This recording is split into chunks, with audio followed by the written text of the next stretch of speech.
Buenas prácticas para minimizar la ocurrencia de las infecciones asociadas al cuidado de la salud en la IPS universitaria. El objetivo de esta inducción es ofrecerle las herramientas básicas aceptadas por la evidencia mundial para minimizar el riesgo de adquirir una infección durante la atención.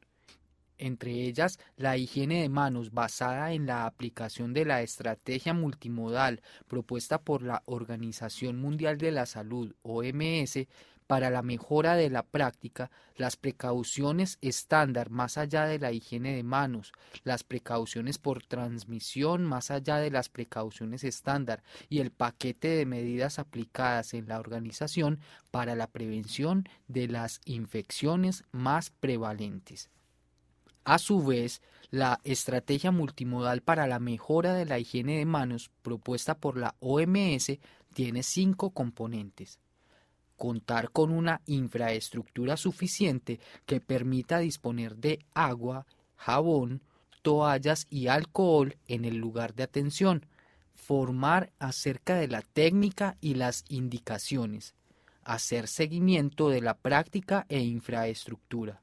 Crear recordatorios acerca de la importancia y las indicaciones de la higiene de manos y desarrollar la estrategia en el contexto de una cultura que vele por la seguridad del paciente. Atención limpia, atención segura es la primera acción planteada por la OMS en el marco del programa Alianza por la Seguridad del Paciente en el año 2004. Existen otras 3 acciones que involucran intervenciones específicas para contener las infecciones, entre ellas cirugía segura salvavidas, enfrentar la resistencia antimicrobiana y eliminar las infecciones del torrente circulatorio. Epidemiología de las infecciones asociadas al cuidado. La frecuencia de las infecciones asociadas al cuidado varían según el nivel de desarrollo. En áreas desarrolladas se conservan frecuencias de 5 a 10 infecciones por cada 100 pacientes hospitalizados, frente a cifras 20 veces superiores en países poco desarrollados como el nuestro. En unidades de cuidados intensivos se pueden alcanzar frecuencias de 30 infecciones por cada 100 pacientes hospitalizados, con una mortalidad atribuible cercana al 40%. Impacto de las infecciones asociadas al cuidado. Cada año ocurren cientos de millones de complicaciones por infecciones durante la atención sanitaria. Esto lleva a que empeoren las enfermedades que tienen de base los pacientes, se prolongue la estancia hospitalaria, sufran algún tipo de incapacidad e incluso fallezcan. A todo esto se le suma el aumento del gasto económico en los sistemas de salud, los pacientes y sus familias. Sitios más frecuentes de infección. Las localizaciones más comunes de infección en todas las instituciones incluyen las del tracto respiratorio, urinario, sanguíneo y de la herida quirúrgica. Para las infecciones más frecuentes se conocen múltiples factores de riesgo, entre los que se evidencian fallos en los procesos de atención como la omisión de la higiene de manos, técnica aséptica inadecuada, falta de entrenamiento o supervisión, entre otros. Los microorganismos responsables de las infecciones pueden ser virus, hongos, parásitos y con mayor frecuencia bacterias. Estas pueden ser provocadas por gérmenes que ya estaban presentes en la mucosa y la piel del paciente, llamados endógenos, o por microorganismos procedentes de otro paciente, de un trabajador o del entorno, llamados exógenos. Generalmente, los microorganismos se transmiten de un paciente a otro, de una parte del cuerpo a otra y del entorno al paciente o viceversa. En la mayoría de los casos, el vehículo de transmisión de los microorganismos desde la fuente de infección al paciente son las manos de los trabajadores y lo más frecuente es que los propios pacientes sean la fuente. Se han identificado 5 etapas en la transmisión de infecciones. En primer lugar, existen gérmenes presentes en la piel del paciente y en los objetos que lo rodean. Lo segundo es que por contacto directo o indirecto, las manos de los trabajadores de la salud se contaminan con los microorganismos del paciente. Como tercero, los microorganismos sobreviven y se multiplican en las manos de los trabajadores de la salud. En cuarto lugar, el lavado inadecuado da como resultado la contaminación permanente. Y quinto y último, se presenta contaminación directa a través de las manos del profesional de la salud al realizar procedimientos como canalización de una vena, inserción de un catéter o curación de una herida. Diversos estudios han demostrado que la implementación de programas de control de infecciones bien estructurados es una forma rentable de disminuir las mismas. El control de las infecciones se basa en una serie de medidas sencillas y bien establecidas de probada eficacia y ampliamente reconocidas.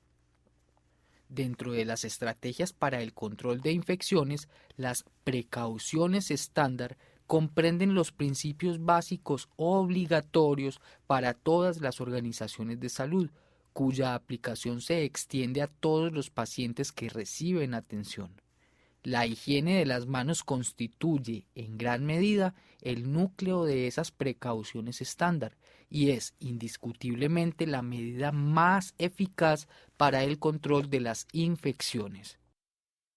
La importancia de incorporar una práctica de higiene de manos efectiva en todos los elementos de la atención debe mantener su prominencia en la prestación del servicio, más aún cuando diferentes estudios demuestran una clara reducción en las tasas globales o específicas, luego de mejorar el cumplimiento de la práctica en un periodo de tiempo determinado.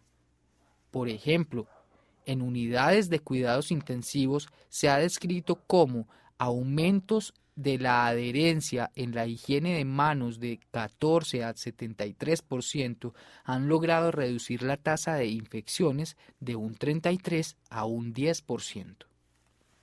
Se han identificado diferentes obstáculos para lograr el cumplimiento de la higiene de manos, entre ellos el no tener tiempo, no disponer de lavaderos o insumos al alcance, las altas cargas de trabajo, las alteraciones de la piel, entre otros. El uso de preparaciones a base de alcohol vence estas limitaciones. Es por esto que la fricción con alcohol es el estándar de oro en toda situación clínica, ya que requiere la mitad del tiempo en comparación con el lavado, permitiendo así la eliminación de la mayoría de carga microbiana, una mejor tolerancia de la piel y una fácil disponibilidad en el lugar de la atención, dado que no necesita de infraestructura como red de suministro de agua, jabón o toallas. Una higiene de las manos inadecuada conlleva a la transmisión de agentes patógenos y al desarrollo de infecciones en el paciente y en el trabajador mismo. Realizar una higiene de manos no es una opción, ni una cuestión de sentido común o una mera oportunidad. La higiene de manos durante la asistencia sanitaria tiene como objetivo prevenir la transmisión de gérmenes. Reglas de oro para una adecuada higiene de manos. La higiene de manos debe ser realizada en el lugar de atención. Durante la atención se debe aplicar los 5 momentos. Esto, como veremos, contribuye a proteger el ambiente sanitario general frente a la contaminación por los gérmenes del paciente. Para la higiene de manos se debe preferir la fricción con alcohol porque tiene más rápida acción, es más efectiva y mejor tolerada que el lavado. El lavado de manos con agua y jabón está reservado para cuando estén visiblemente sucias o manchadas de sangre u otros fluidos corporales y cuando existe una fuerte sospecha o evidencia de exposición a organismos potencialmente formadores de esporas. La higiene de manos se debe realizar con apropiada técnica y duración. El entorno en el que se realiza la asistencia a los pacientes puede dividirse en dos áreas espaciales virtuales, la zona del paciente y el área de asistencia. La zona del paciente o punto de atención es el lugar en el que concurren tres elementos: el paciente, el trabajador y la atención o tratamiento que implican contacto con el paciente o su entorno.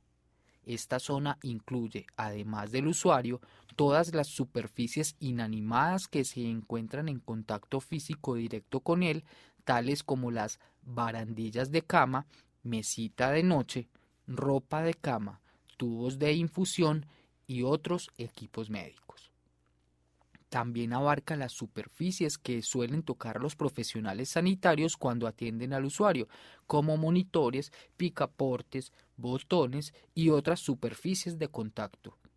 La higiene de manos debe realizarse entonces justo en el momento en que tiene lugar la atención del paciente. Esto exige un producto para higiene de manos como el preparado de base alcohólica que esté fácilmente asequible dentro de la zona del paciente. La zona del paciente no aplica únicamente para los usuarios postrados en cama, sino también para aquellos que están sentados en una silla, en un consultorio, en una silla odontológica de hemodiálisis o simplemente a los que visitan al fisioterapeuta en una sala de tratamiento común. El área asistencial, por su parte, hace referencia a las superficies del espacio en que se desarrolla la asistencia, pero fuera de la zona del paciente. En la mayoría de los contextos, esta área se caracteriza por la presencia de diversos y numerosos microorganismos, incluyendo gérmenes multiresistentes. Las acciones de higiene de las manos tienen más eficacia cuando la piel de las mismas se encuentra libre de lesiones. Las uñas son naturales, cortas y sin esmalte, y las manos y los antebrazos no tienen joyas y están al descubierto. Los 5 momentos para la higiene de manos es un modelo para la mejora de la higiene de las mismas que es clave en la aplicación de la estrategia multimodal propuesta por la OMS. Este modelo expone una visión unificada para los trabajadores de salud, los formadores y los observadores de la práctica, con objeto de minimizar la variación entre individuos y conducir a un aumento global en el cumplimiento de las prácticas efectivas de higiene de las manos. Este enfoque, centrado tanto en el trabajador como en el paciente, propone minimizar la complejidad e integrarse a la secuencia natural de trabajo, siendo aplicable a una amplia gama de entornos y de profesiones en el ámbito de la atención en salud. 2 de los 5 momentos para la higiene de las manos se producen antes del contacto o del procedimiento asistencial. Los 3 restantes se dan después del contacto o exposición a fluidos corporales. Las indicaciones que corresponden a los momentos antes señalan la necesidad de prevenir el riesgo de transmisión microbiana al paciente. Las indicaciones después pretenden prevenir el riesgo de transmisión microbiana al profesional sanitario y al área asistencial, es decir, a otros pacientes, a sus inmediaciones y al entorno sanitario. Observe cada uno de los momentos con sus respectivos ejemplos. Momento 1. Antes del contacto con el paciente. Busca proteger al paciente de gérmenes que se encuentran en las manos del trabajador que han sido obtenidos a partir del contacto con el medio asistencial o de otro paciente. Algunos ejemplos de este momento son darle la mano al paciente, ayudarlo a moverse, bañarlo, darle un masaje, aplicarle oxígeno por máscara, tomarle el pulso o la presión arterial, realizar auscultación o evaluación física que involucre contacto con la piel y no sea invasiva, la fisioterapia o tomar un electrocardiograma. Momento 2. Antes de un procedimiento o tarea aséptica. Pretende proteger al paciente de gérmenes que tienen las manos del trabajador y que han sido adquiridos a partir del contacto con el medio asistencial o de otro paciente. Como ejemplos tenemos examinar boca, realizar un tacto vaginal o rectal, lavar cavidad oral, aplicar gotas oculares, poner una inyección, realizar curación de heridas, inserción de catéter, apertura de acceso vascular o sistema de drenaje, aspiración de secreciones, preparación de medicamentos, material estéril o alimentos, revisar una herida quirúrgica retirando apósitos o simplemente retirar una sutura. Momento 3. Después de la exposición a líquidos biológicos. Busca proteger al trabajador y evitar la extensión de gérmenes al medio asistencial. Por ejemplo, posterior a la tarea aséptica, después de retirar un dispositivo médico invasivo, luego de sacar o manipular cualquier muestra líquida, abrir un sistema de drenaje, vaciar orina, heces, vómito, manipular residuos biológicos o realizar la limpieza de áreas contaminadas. Momento 4. Después del contacto con el paciente. Pretende proteger al trabajador y evitar la extensión de gérmenes al medio asistencial.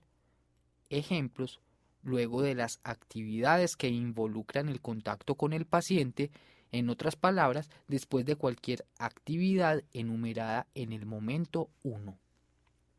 Momento 5. Después del contacto con el entorno. Busca proteger al trabajador y evitar la extensión de gérmenes al medio asistencial. Ejemplos: cambiar cama, realizar ajuste de la velocidad de administración de un medicamento, monitoreo de alarmas, organizar la mesa de noche o tocar las barandas.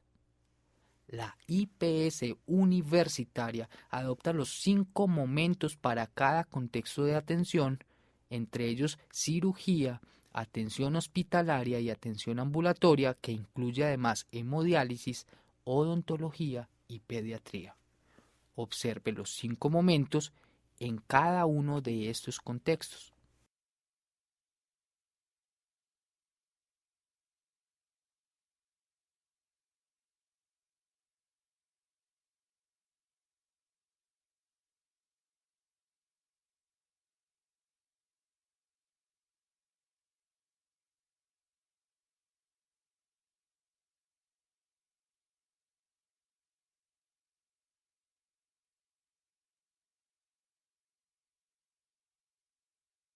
Ya se ha dicho que la fricción con alcohol es el método rutinario preferido si las manos no tienen suciedad visible. El lavado con agua y jabón queda reservado para cuando las manos estén evidentemente sucias o con exposición clara a líquidos biológicos. Observe la técnica de fricción con alcohol. Aplique una sola dosis de producto en la palma.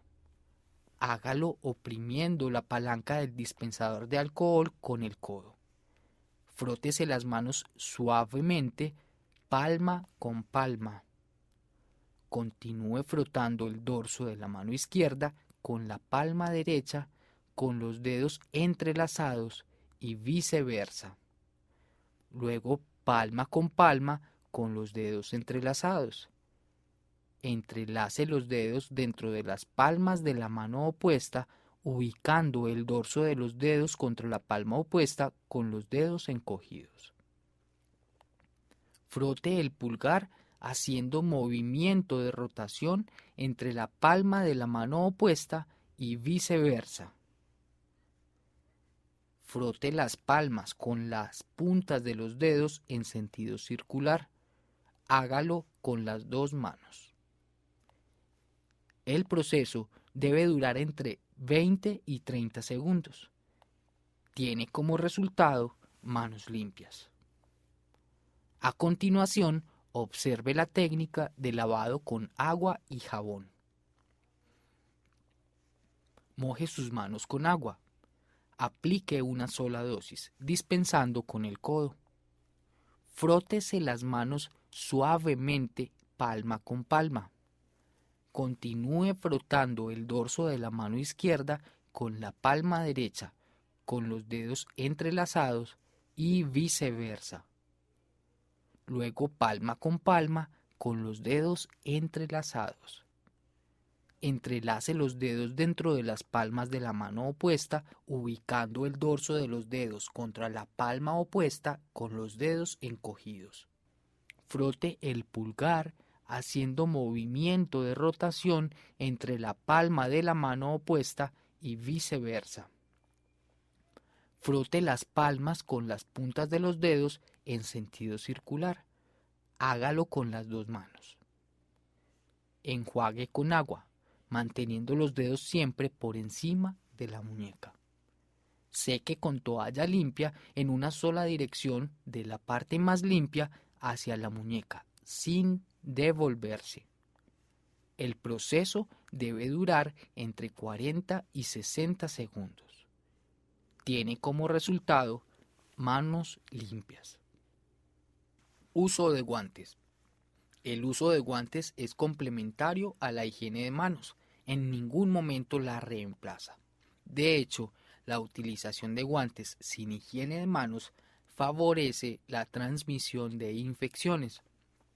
Las indicaciones para efectuar la higiene de las manos son independientes de las que justifican el uso de guantes, ya sean esterilizados o no.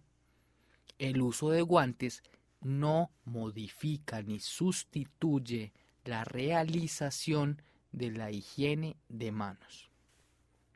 Cuando una indicación de higiene de manos precede a una tarea que involucra contacto y requiere el uso de guantes, se debe realizar la higiene de las manos antes de ponérselos.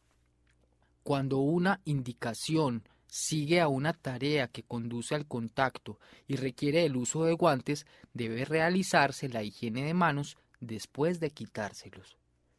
Cuando se produce una indicación mientras el trabajador lleva guantes, debe quitárselos para efectuar la higiene de manos y cambiárselos, pues guante que se quita es guante contaminado y debe reemplazarse.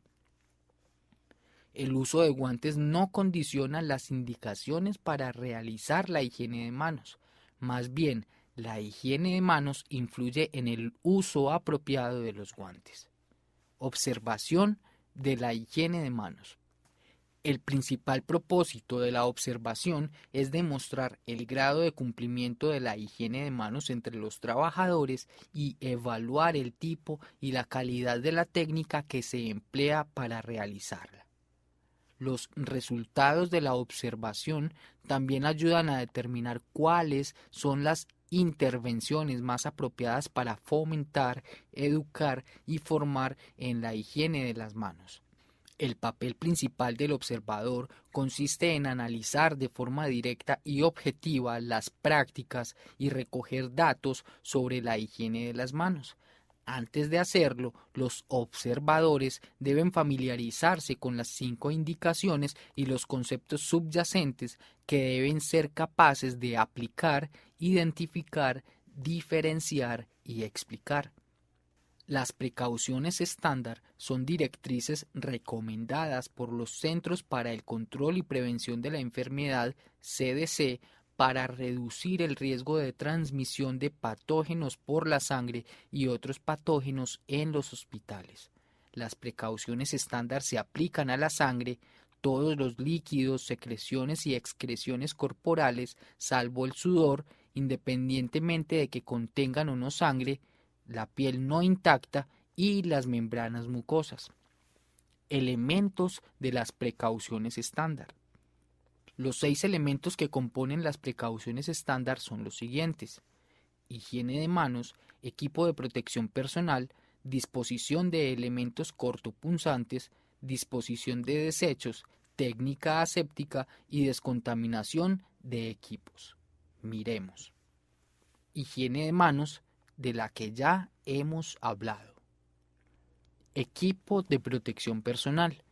Es usado para proteger al trabajador y al paciente del riesgo de contaminación e infección. Incluye guantes, bata, mascarilla y gafas.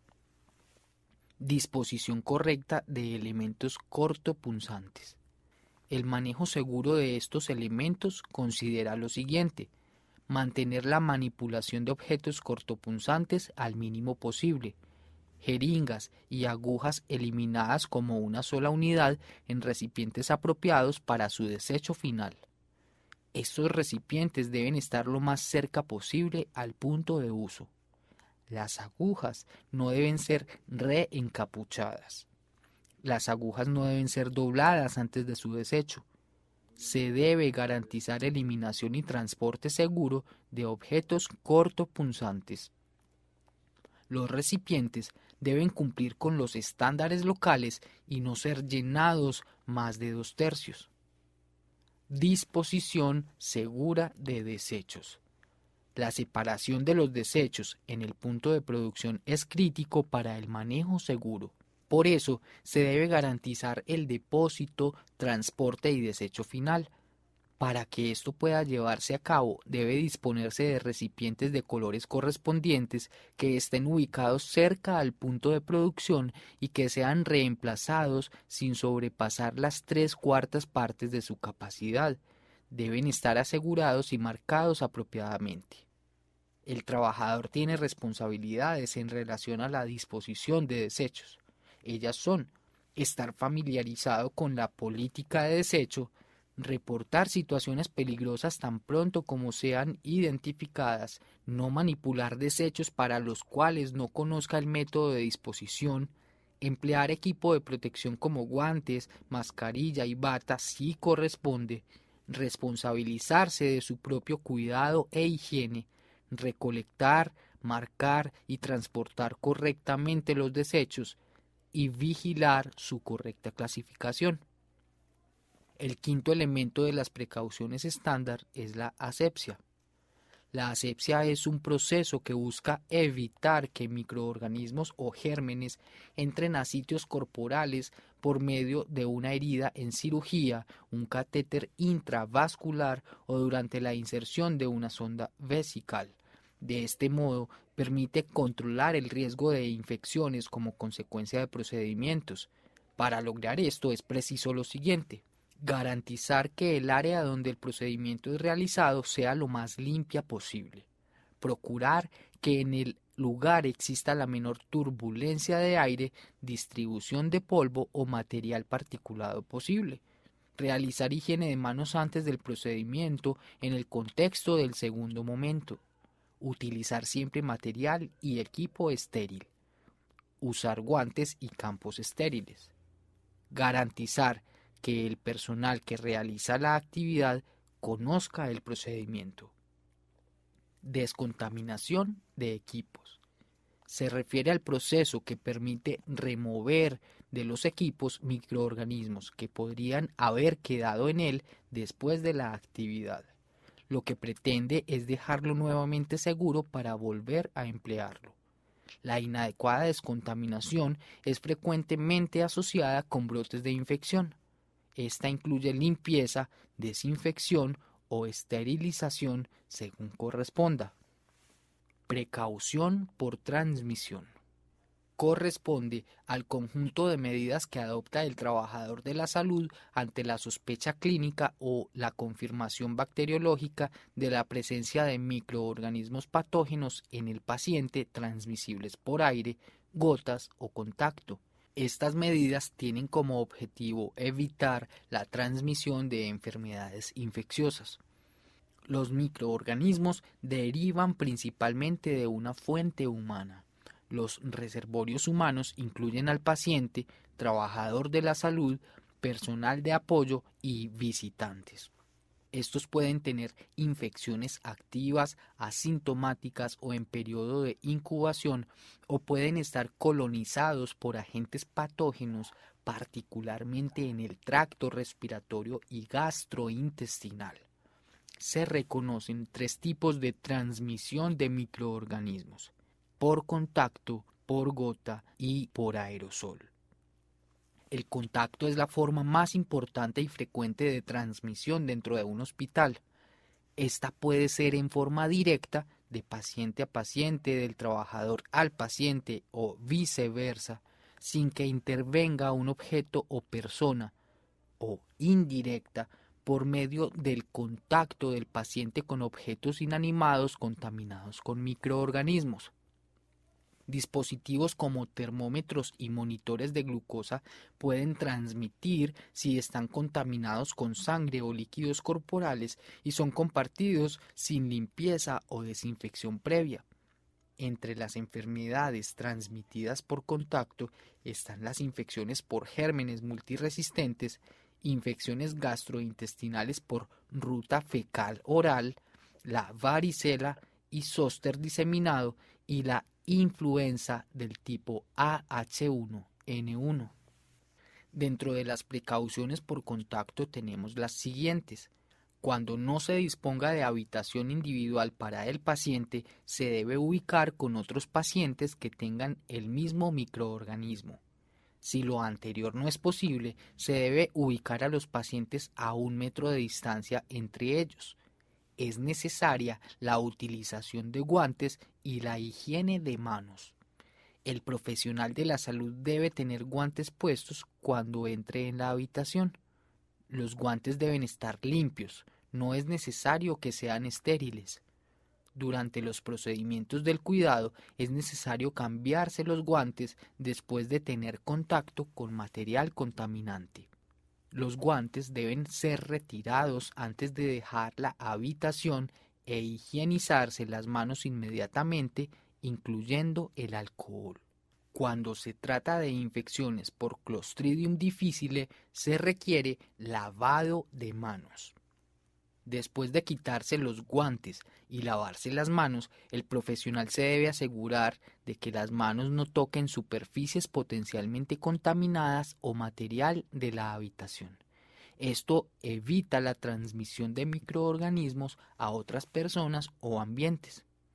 Es necesaria la utilización de bata manga larga limpia al entrar en una habitación en la que se pueda anticipar que la ropa pueda ser manchada con sangre, fluidos de pacientes o material de la habitación. O si el paciente es incontinente o tiene diarrea, ileostomía, colostomía o un drenaje de heridas sin cubrir. La bata debe retirarse antes de dejar la habitación. Hay que tener cuidado de no contaminar el vestido. Se debe hacer higiene de manos. Hay que evitar el reuso de batas aún para el contacto repetido con el mismo paciente. Limitar el movimiento y transporte desde la habitación y efectuarlo solo en situaciones necesarias. Si el paciente ha de ser transportado fuera de la habitación, asegurarse que las precauciones se mantengan para minimizar el riesgo de transmisión a otros y la contaminación de las superficies ambientales o de los equipos. Se deben cubrir las partes colonizadas o infectadas del paciente. Dispositivos no críticos como tensiómetro y estetoscopio deben ser de uso exclusivo. Si esto no es posible, es necesario limpiar y desinfectar adecuadamente antes de su uso en otro paciente. La transmisión por aerosol ocurre por la inhalación de partículas menores de 5 micras que contienen microorganismos infecciosos capaces de permanecer suspendidos en el aire por largos periodos de tiempo. De la misma forma, son generadas por la persona principalmente durante la tos, el estornudo, al hablar, durante procedimientos como la aspiración y el uso de broncoscopio, la inducción de la tos en terapia respiratoria y la resucitación cardiopulmonar. Las enfermedades que requieren precauciones por aerosol son sarampión, varicela, zóster diseminado, tuberculosis pulmonar e influenza AH1N1. Se debe ubicar al paciente en habitación individual, que debe permanecer con la puerta cerrada y las ventanas abiertas para airearla. Esta debe adaptarse a las condiciones locales. Para la protección respiratoria son de suma importancia las siguientes recomendaciones. Uso de mascarilla de alta eficiencia, mascarillas categoría N con 95% de eficiencia en la filtración al entrar en la habitación de enfermos con tuberculosis pulmonar conocida o sospecha de la misma. Las personas susceptibles no deben entrar a las habitaciones de pacientes que tengan sarampión o varicela. El personal de la salud inmunizado será el que se ocupe de ellos. Si hay personas susceptibles que tienen que entrar en esta habitación, deben llevar protección respiratoria. En servicios ambulatorios se debe identificar infectados o sospechosos en salas de espera o urgencias. Ubicarlos en una habitación o lugar adecuado lo más pronto posible. Si no está disponible una habitación, se les debe poner una mascarilla común y separarlo de las demás personas. Es importante instruir al paciente acerca del tipo de mascarilla usada y las medidas de higiene de la tos. Evitar el transporte a otras áreas. Se debe limitar el movimiento y el transporte de los pacientes desde las habitaciones de aislamiento. Si por alguna razón es necesario el transporte o movimiento, se debe colocar al paciente una mascarilla corriente. El personal que transporta al paciente no debe llevar mascarilla si el paciente la tiene. Retiro de medidas. Las medidas se deben retirar según la recomendación de acuerdo al patógeno. Transmisión por gota. Esta transmisión ocurre gracias a gotas respiratorias que transportan agentes infecciosos que viajan directamente del tracto respiratorio del individuo infeccioso a las mucosas del receptor susceptible, por lo general a cortas distancias, a menos de 1 metro. Las gotas son generadas por la persona fuente principalmente durante la tos, el estornudo, al hablar, durante procedimientos como la aspiración y broncoscopia, la inducción de la tos en terapia respiratoria y la resucitación cardiopulmonar.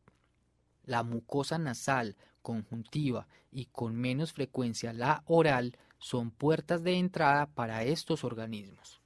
Precauciones por gota. En relación a la ubicación del paciente, es necesario ponerlo en una habitación individual y cuando ésta no esté disponible, se debe ubicar en una habitación con otros pacientes infectados con el mismo microorganismo. Cuando no es posible agrupar pacientes con el mismo microorganismo, se debe mantener una separación espacial de al menos 1 metro entre pacientes infectados y otros pacientes, evitando la cercanía de inmunosuprimidos. Uso de mascarilla corriente. Adicional a las precauciones estándar, es importante colocarse una mascarilla cuando se trabaja dentro del espacio del paciente, es decir, cuando se está 3 metros alrededor del mismo, o simplemente colocarse la mascarilla al entrar a la habitación o lugar. Es importante limitar el movimiento y el transporte fuera de la habitación, pero si es necesario, se debe colocar al paciente una mascarilla corriente. Para el personal que transporta al usuario no es necesario el uso de mascarilla. Se debe usar guantes y bata solamente si hay riesgo de salpicadura. El retiro de las medidas se da según recomendación basándose en el microorganismo. Secuencia de uso del equipo de protección personal. Al ponerse el equipo de protección personal, tenga en cuenta las siguientes recomendaciones. Siempre realice higiene de manos antes de ponerse el equipo de protección personal. Si es necesario el uso de bata, póngasela primero y asegúrela por detrás.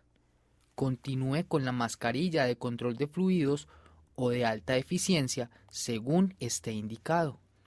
Asegure las tiras o banda elástica en la parte posterior de la cabeza y cuello. Fije la banda flexible al puente nasal. Acomódela bien en la cara y debajo de la barbilla. Asegúrese de que cubra nariz, boca y barbilla. Verifique el ajuste de la mascarilla. Si la mascarilla tiene filtro, pruébela al inhalar. Al exhalar, chequee salidas. Si requiere un protector ocular o facial, como careta, siga con ellos en este momento ajustándolos. Siga las siguientes instrucciones para colocarse los guantes. Seleccione tipo y tamaño. Cubra con los guantes sus manos y la parte inferior de la bata. Evite tocar la cara. Evite tocar ambiente. Al retirarlos, higienice sus manos. El comportamiento seguro mientras se porta el equipo de protección personal consiste en mantener las manos alejadas de la cara, evitar el contacto con superficies, cambiar los guantes si se rompen o están demasiado contaminados y realizar la higiene de manos luego de retirar el equipo de protección personal. ¿Cómo retirarse el equipo de protección personal? Con la excepción de la mascarilla de alta eficiencia, quítese el equipo de protección personal antes de dejar la habitación del paciente o en la antesala. Quítese el respirador o mascarilla de alta eficiencia después de salir de la habitación del paciente y de cerrar la puerta. En primer lugar, retírese los guantes. El exterior de los mismos está contaminado. Agarre la parte exterior del guante con la mano opuesta y quíteselo. Sostenga el guante que se quitó con la mano enguantada. Deslice los dedos de la mano sin guante por debajo del otro guante que no se ha quitado aún a la altura de la muñeca. Quítese el guante de manera que acabe cubriendo el primer guante. Arroje los guantes en el recipiente de desechos biológicos, el recipiente de color rojo. Siga con las gafas o careta. Tenga en cuenta que el exterior de las gafas protectoras o de la careta está contaminado. Para quitárselas, tómelas por la parte de la banda de la cabeza o de las piezas de las orejas. Colóquelas en el recipiente designado para material de desecho. Continúe con la bata y tenga en cuenta que la parte delantera de la bata y las mangas están contaminadas. Desate los cordones, tocando solamente el interior de la bata, pásela por encima del cuello y de los hombros, voltee la bata al revés, dóblela o enróllela y deséchela. Finalice con la mascarilla y tenga en cuenta que la parte delantera está contaminada. No la toque. Manipule cordones o banda elástica de arriba y quítese la máscara o respirador. Arrójela en el recipiente de desechos. Señalización de las habitaciones ocupadas por un paciente bajo precaución por transmisión. Fondo azul más precaución máxima, contacto. Fondo verde más mascarilla de control de fluidos, gota. Fondo amarillo más mascarilla de alta eficiencia, aerosol. Fondo morado más precaución máxima, protector para el paciente hematológico inmunosuprimido. Transporte interno del paciente bajo precauciones por transmisión. Quien transporta al paciente debe movilizarse adecuadamente identificado según precaución. Si el paciente puede portar una mascarilla control fluidos, quien transporta no necesita llevar puesta una mascarilla. El uso de una mascarilla de alta eficiencia se recomienda en precaución por aerosol cuando se encuentran en espacios cerrados, por ejemplo, durante el transporte en ambulancia y toda vez que el paciente no pueda portar una mascarilla control fluido. A lo sumo, solo se requiere llevar puesto un par de guantes. Paquete de medidas para la prevención de infecciones más prevalentes en la IPS universitaria. Para la prevención de las infecciones circulatorias, seleccione el sitio de menor riesgo para desarrollar una infección o complicación. Realice higiene de manos según los 5 momentos.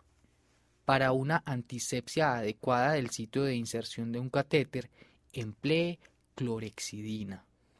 Siga precauciones máximas en la inserción y cuidado del catéter y administración de medicamentos. Remueva cualquier catéter que el paciente no necesite. Pregúntese cada día, ¿el paciente aún requiere el catéter? Para la prevención de las infecciones urinarias, emplee la sonda vesical solo cuando esté indicada. Siempre registre la indicación en la historia clínica. Cada día pregúntese si aún es necesaria la sonda vesical. Garantice las medidas de asepsia en la inserción. En la retención urinaria se debe emplear sondeo intermitente. Para la prevención de las infecciones quirúrgicas, emplee profilaxis antibiótica prequirúrgica en los procedimientos indicados con el medicamento correcto 30 a 60 minutos antes de la incisión y por no más de 24 horas. Evite rasurar y si requiere, utilice máquina eléctrica. Garantice normotermia en el perioperatorio. Garantice en todo paciente niveles de glicemia por debajo de 200 miligramos por decilitro durante el perioperatorio. Emplee apósito en las heridas con cierre primario por 24 a 96 horas. Otras estrategias. Contar con personal dedicado a la vigilancia activa, una enfermera por cada 100 camas. Realizar vigilancia telefónica del paciente quirúrgico al alta. Procesar y enviar indicador de infección de la herida quirúrgica por cirujano. Observación sistemática de las buenas prácticas. Automatización de la vigilancia y la prevención. Participación del paciente en la prevención de la infección. Educación en gran escala. Gran desarrollo de material para la formación del trabajador, estudiante, paciente y visitante. Para terminar este módulo podemos concluir que el control de infecciones es una responsabilidad social de las instituciones de salud. Los problemas más relevantes de las infecciones asociadas al cuidado de la salud son la morbimortalidad que ellas representan y el gran impacto económico que implican para el sistema de salud. Es ahora cuando se debe reconocer la importancia de los programas de prevención y control de infecciones intrahospitalarias, contar con el personal necesario y el presupuesto requerido para desarrollarlos. Los estudios realizados demuestran amplias variaciones epidemiológicas de las infecciones nosocomiales, tanto en el tipo de daño o enfermedad, en su frecuencia de ocurrencia, como en las consecuencias. Es por ello que cada hospital debe conocer su propia realidad mediante la conformación de equipos para la vigilancia y control de las infecciones intrahospitalarias. Cada entidad académica debe incluir en su currículo los temas que fundamentan la seguridad por el paciente. Bienvenido.